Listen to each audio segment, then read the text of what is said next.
ہر قسم کے روحانی اور جسمانی مسائل کے لیے ہمارے چینل وظائف کی دنیا کو سبسکرائب کریں۔ نحمده ونصلي ونسلم على رسوله الكريم اما بعد فاعوذ باللہ من الشیطان الرجیم بسم اللہ الرحمن الرحیم۔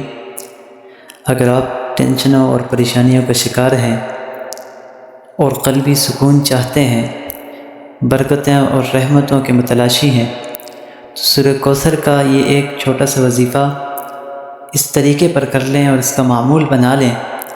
انشاءاللہ اللہ رب العزت اس عمل کو اپنانے والے کو بے تحاشا فوائد نصیب فرمائیں گے۔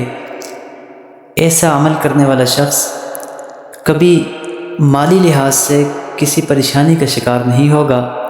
اللہ رب العزت مالی وسعت عطا فرمائیں گے، ہمیشہ کے لیے قرضے سے نجات نصیب فرمائیں گے، دشمن کے خوف سے بے خوفی نصیب فرمائیں گے، قلبی سکون نصیب فرمائیں گے۔ دل اللہ رب العزت ایسے شخص کے دل کو مضبوط فرما لیں گے۔ ایسا شخص نڈر اور بے باک ہو جائے گا جو روزانہ اس عمل کو اپنا معمول بنائے گا۔ سورہ کوثر پڑھنے والے شخص پر اللہ رب العزت برکتیں اور رحمتیں نازل فرمائیں گے۔ قرآن کریم کا ہر لفظ ایک ایک حرف پڑھنے پر اللہ رب العزت بے تحاشا نیکیاں دیا کرتے ہیں۔ آپ صلی اللہ علیہ وسلم فرماتے ہیں کہ ایک لفظ پڑھنے پر اللہ رب العزت کی جانب سے 10 نیکیاں ملتی ہیں۔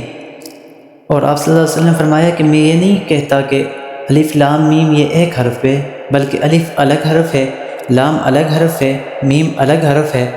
تو معلوم ہوا کہ صرف الف لام میم پڑھنے پر 30 نیکیاں ملتی ہیں، تو سورہ کوثر پڑھنے پر جہاں اس کے کئی حروف ہیں اس پر بے تحاشا نیکیاں ملتی ہیں۔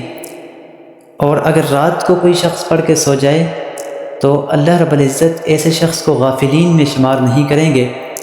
سورہ کوثر کا عمل کرنے کا طریقہ یہ ہے کہ آپ نے سب سے پہلے سورہ فاتحہ 1 مرتبہ پڑھ کر، پھر اس کے بعد 3 مرتبہ درود پاک پڑھ کر 11 مرتبہ سورہ کوثر پڑھنی ہے، اور اس کے بعد آخر میں 1 مرتبہ پھر درود پاک پڑھ کر کوئی بھی قلبی حاجت دل میں رکھ کر کے دعا مانگ لینی ہے۔